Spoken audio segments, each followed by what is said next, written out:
pendidikan. Barong-barong at siksikan pa, dikit-dikit ang bahay. Halos lahat ng nakatira, takot sa hanap buhay.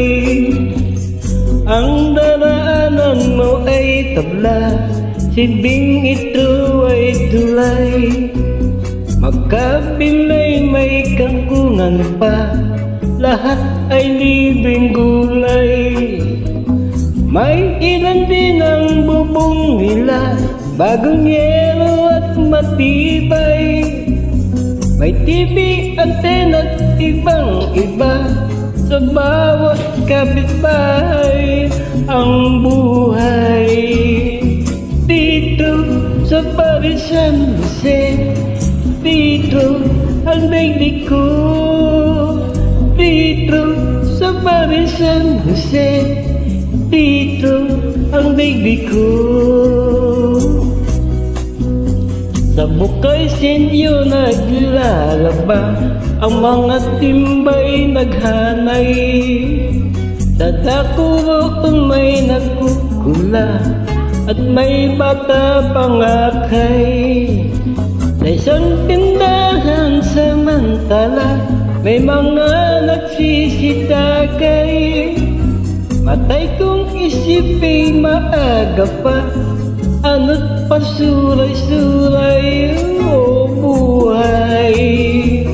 Dito sa Paris San Jose, dito ang daigdig ko.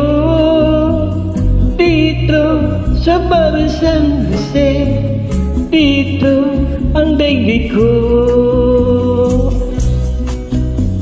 Mayroong halang din ang kaluluwa, takot ang bawat isang bahay.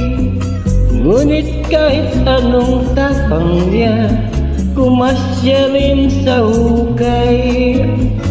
Kahit saan na lupa-lupa, ay tiyak na may kapantay.